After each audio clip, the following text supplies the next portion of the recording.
Terus gimana caranya yang bisa bertahan di sini? Karena kan berbeda sekali dengan Indonesia. Ya sebenarnya dengan semua cara yang kita harus lakukan.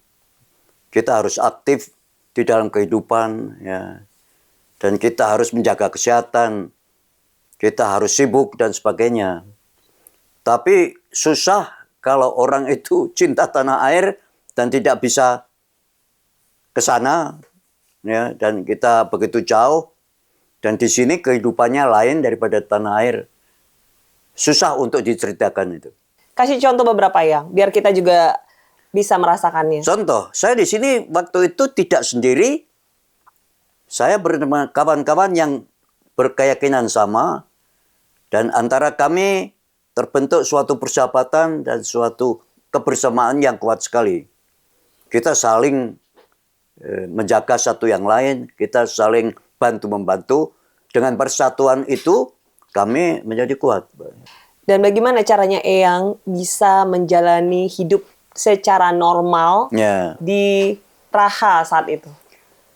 Iya, kalau orang hidup itu harus menyesuaikan diri dengan sekelilingnya. Jadi kita harus berhati-hati berlaku terhadap orang.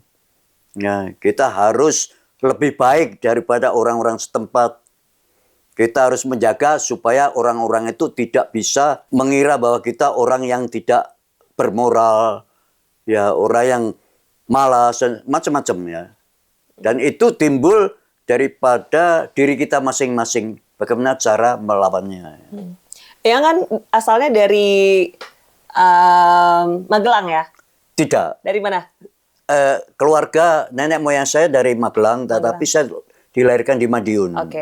10 tahun di Madiun, kemudian kami pindah ke Jogja, ke Magelang, sampai tahun 1958 setelah saya lulus SMA di Magelang. Ya. Nah, berarti kan Eyang tuh masa kecil, masa muda, itu hidup di Indonesia, terus datang ke sini, kan sebagai seorang pria Jawa, dan orang Indonesia makannya nasi, gitu ya. Terus cuacanya juga nggak ada salju, nggak ada 4 musim, gitu. Nah, itu hal paling sulit apa yang Eyang rasakan ketika tinggal dan bertahan hidup di sini? Saya kira Tuhan itu memberi kita suatu senjata, ya, di mana kita itu bisa mendapatkan cara-cara untuk mempersiapkan diri untuk mengikuti sekelilingnya di mana dia hidup. Hal apa yang paling berat yang paling berat? Yang paling berat itu bahwa kita jauh dari tanah air, dari keluarga. Itu yang sangat berat karena kebiasaan kita kan pautan antar keluarga itu kuat sekali. Bagaimana caranya yang melepas rindu dengan tidak bisanya yang... Kalau orang mau jujur, saya udah lupa, Mbak, bagaimana. Kenapa kok sampai saya kuat bertahan di sini.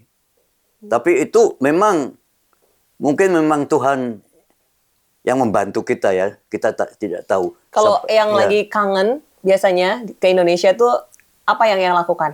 Kalau saya lagi kangen, terus terang aja, saya jalan-jalan sendiri, ya, menikmati alam sekelilingnya. Atau setelah saya berkeluarga, saya kirim keluarga saya jalan-jalan dan saya di sini di rumah saya sendiri dan saya menyanyikan lagu-lagu Indonesia sendiri. Melamun, menyepi sendiri. Gitu. Tapi saya kira orang waktu itu kami masih muda, ya, masih jiwanya masih bergelora. Bagaimana kita itu menjalankan keyakinan itu tadi. Eyang kan dikenal sebagai Eyang pemersatu bangsa, ya, kayaknya. Ya. Jadi semua yang ada datang ke Ceko pasti kayaknya nyarinya Eyang. Ya, rupanya orang itu harus, yang saya bilang, berbuat baik. Dan saya berusaha untuk berbuat baik kepada seseorang karena secara tidak langsung dia akan berbicara dengan orang lain bahwa ada orang yang berbuat baik di Praha, ya, dan selalu ingin memperkenalkan apabila ada orang datang ke peraha, itu terus-terusan begitu, Pak. Jadi sebenarnya dibilang saya itu tidak bisa kaya. Kekayaan saya adalah bahwa saya dianggap baik oleh orang dan dicari, dan orang akan senang kalau datang ke peraha dan bisa bertemu dengan saya. Dan saya berusaha menghormati siapa saja, Pak. Kalau saya hormat terhadap orang dan ada orang yang tidak hormat pada saya, itu saya tidak apa-apa. Itu urusan dia bahwa dia tidak hormat dengan saya. Tapi saya berusaha kepada siapapun, tua muda, saya menghormati. Soalnya kalau kita saling menghormati, itu tidak ada perselisihan, tidak ada konflik, tidak ada syak wasangka, tidak ada perjudian sama sekali ya.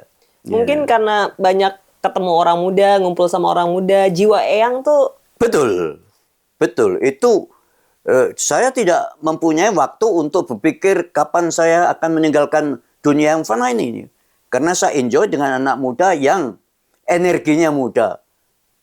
Sebetulnya kita saling tukar energi ya kalau dibilang. Ya, saya memberikan energi saya memberikan petuah-petuah pengalaman saya, mereka senang mendengarkannya dan saya senang mendapat energi muda dari mereka untuk menjaga diri saya supaya saya survive dalam kehidupan saya ini, hidup sehat. Saya menjelang 85 dan alhamdulillah ya Tuhan bahwa saya relatif sehat jiwa dan raganya. Eyang, kan banyak kumpul sama anak-anak muda nih, Ya. ya kan? Apalagi kayaknya Eyang banyak dikagumi cewek-cewek cantik katanya. Oh, saya itu tidak pandang bulu ya. Dengan siapa orang dikira saya cuma pilih cewek-ceweknya aja, tidak, banyak juga cowok-cowok yang dekat dengan saya dan sebagainya. Tapi saya sebagai orang laki-laki ya saya senang ketemu sama yang cewek-cewek. Itu normal. Jadi kalau misalnya ada cewek-cewek, pasti itu tuh. Tentu saja. Pasti ada Ya. yang juga di situ Ya, kayaknya. jadi itu barometer saya. Kalau saya masih senang berkumpul dengan cewek-cewek Berarti normal. dan masih bisa menikmati keindahan mereka, ya, artinya saya masih jauh dari kematian. Karena masih ada Iya, hasrat. iya. Iya. Eyang kan menikah sama orang Ceko. Iya, Ya. Seandainya bisa memilih. ya, begini, Bu. Saya dulu oleh ibu saya dapat pesan supaya jangan mendapat suami istri orang bule, orang kulit putih dan sebagainya. Tetapi biasanya yang saya diminta, saya yang dipaksa apa itu malah saya langgar. Tetapi ini kan persoalannya, saya juga kepengen mempunyai istri bangsa sendiri. Tetapi pada waktu itu tidak ada. Materinya tidak ada, Pak. Jadi, dan menurut saya pada hakikatnya semua wanita di dunia sama, Pak. Pada hakikatnya minta disayang, minta dicintai, minta diperhatikan. Jadi setelah saya mendapatkan jodoh yang menurut saya cocok, saya bersama-sama mengarungi bahtera hidup ini, dan ternyata kami sudah bersama-sama 54 tahun. Apa resep berumah tangga sehingga yang tetap bisa bertahan berapa tahun? Saya kira tuh resepnya enggak ada itu. Iya. Karena masing-masing kan punya bentuk sendiri. Ya. Tapi dasar daripada yang dikatakan resep itu tadi, selama orang saling menghormati, saling mengerti, saling toleransi, saling mau berkorban, saya kira bisa jalan. Dan yang penting harus bersahabat antara kedua makhluk itu. Persahabatan yang seperti apa yang maksud? Persahabatan cuma satu, Mbak. Persahabatan itu adalah kepercayaan, saling berkorban yang penting. Orang berani berkorban untuk orang keduanya dan sebagainya. Itu yang penting. Persahabatannya itu lebih murni daripada cinta menurut saya. Cinta itu dilanda oleh kejenuhan, dilanda oleh materi, dilanda oleh ini itu bisa hancur.